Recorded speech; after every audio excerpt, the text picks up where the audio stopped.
everyone, this is Belle for Rob's Reviews, your go-to wild theories and deep dives into your favorite shows. Today we're breaking down Severance with some mind-blowing ideas that might change how you see Lumon Industries. Buckle up, hit like, and let's dive in. Let's start with one of the juiciest theories. Helly R's behavior in Season 2 is really off. Fans, including myself, have noticed that Helly's interactions seem way more like an Outie, potentially even Helena herself pretending to be the Innie Helly. Remember when Helly lied about her overtime experience and even called her apartment boring? That's a red flag. No true Innie deprived of real-world experiences would find their Outie's apartment dull. Then there's the moment where she goes up the elevator without removing her watch. That never happens. And let's not forget Helena reviewing security footage of her Innie as if she's rehearsing how to act. The biggest clue? In the latest episode, Helly treats her with uncharacteristic cruelty and doesn't even deny his accusations. Plus, she calls out to Seth, not Milchik, at the very end. What's going on here? Could it be reintegrated Helly or just Outie Helena running a covert mission? Either way, this ain't the same Helly. Now, things are heating up at Lumon, and I'm not talking about torches around the campfire. If Helena is truly the person cozying up with Mark in that sleeping bag, we have to ask, what's the real endgame here? Some fans speculate this is simply a calculated move to splinter the team and create divisions. But what if there's a deeper, more sinister purpose behind it? Lumon could be running an experiment to test whether strong emotional or personal connections can break through the severance process. We already know that Mark experiences vague, emotional flashes of his outie life when thinking about Miss Casey, which is strange considering severed employees are supposed to have no awareness of their life outside Lumon. And remember how Bert and Irving seemed to have an uncanny connection, even when outside Lumon's walls? It raises the question, is love, desire, or even attachment a force strong enough to crack the boundaries set by Severance? Helena's actions might be more strategic than they seem. She could be deliberately fostering a connection with Mark, not just to derail his journey to uncover the truth about Gemma, but to replace Gemma in his heart and mind entirely. If Mark begins associating Helena with feelings of warmth, trust, and love, it might make him less motivated to continue searching for his lost wife. This theory ties neatly into Lumon's eerie obsession with Kier's four tempers: woe, frolic, dread, and malice. According to Lumon, desire or unhacked longing represents chaos and danger. Perhaps this experiment is part of a larger plan to understand how far severance can be pushed before natural human impulses like love or attachment begin to bleed through. It's a chilling thought, but given Lumon's track record, would you really put it past them? I wouldn't. Remember that stunning outdoor scene? The one with the serene waterfall, the wireless TV, and the peaceful atmosphere? It looked like a breath of fresh air compared to the stark, lifeless, severed floor. But what if it was too good to be true? Well, it was. They weren't actually outside at all. Let's break down the evidence. One major clue is the use of Glasgow Protocol to deactivate Helena.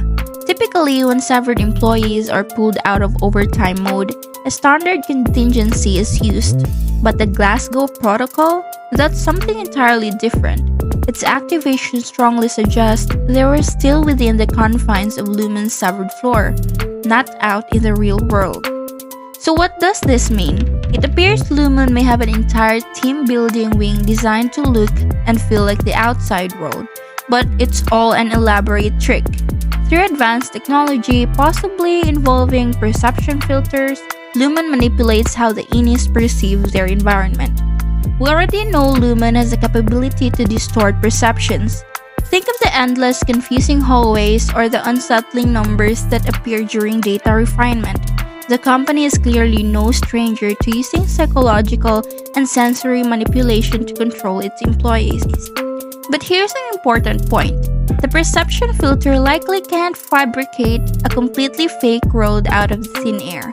Instead, it likely embellishes what's already there, making it seem far from real and immersive than it actually is.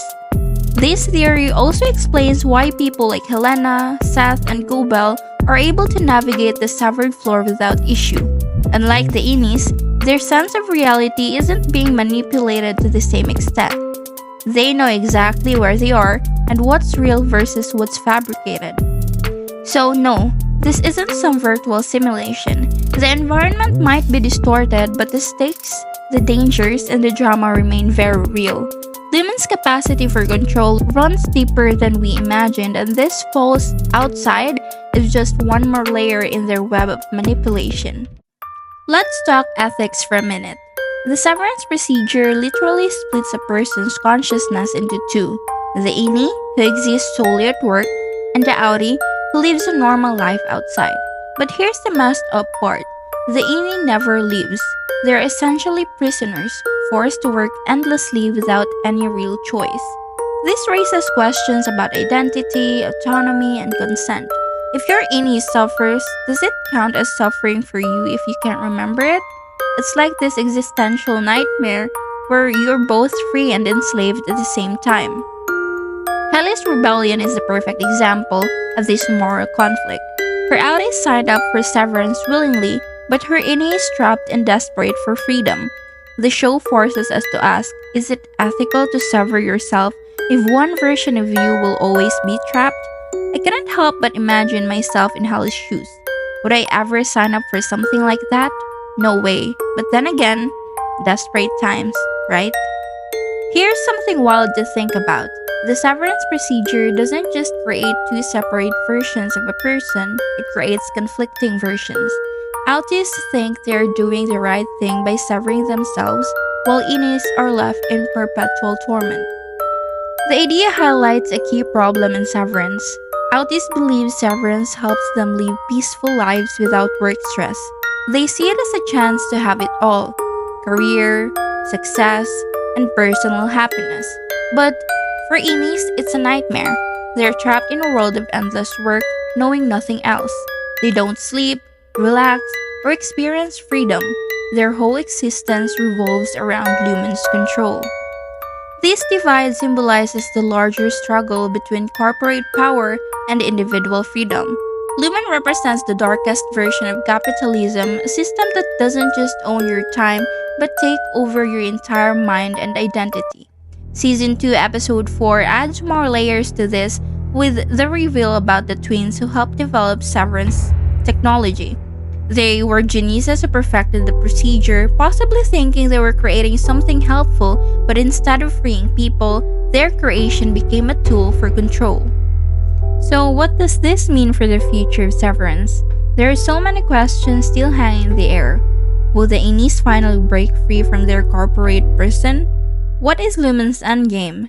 What are they truly producing or controlling down on the severed floor? And perhaps the biggest mystery of all, will Kier Egan's creepy legacy ever be fully exposed? Or is it just the beginning of something even more sinister? Severance isn't just a sci-fi show with dystopian vibes. It's a deep, philosophical thriller that forces us to question how far corporations can go in controlling people's lives. The series makes us think about the meaning of identity and autonomy. Who are you if your memories, choices, and even your free will are taken away? The Innies are people without the past or future that usually define a person, and yet they fight to claim some sense of self, and that's powerful. We've seen glimmers of hope. Mark and his team are slowly waking up to the truth and resisting Lumon's grip. But what comes next?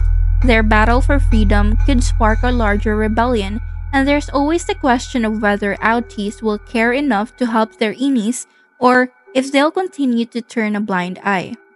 Another fascinating thread is how Lumon seems obsessed with maintaining Kier Egan's influence, almost like a modern-day cult.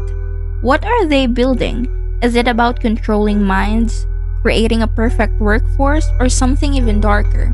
One thing's for sure, Severance goes beyond just being about a dystopian workplace.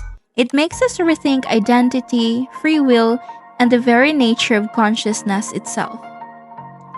Thanks for watching. If you enjoyed this deep dive, don't forget to like, subscribe, and hit that notification bell so you never miss another theory breakdown. And drop your wildest severance theories in the comments below. I love reading your thoughts. Until next time, stay curious. Bye.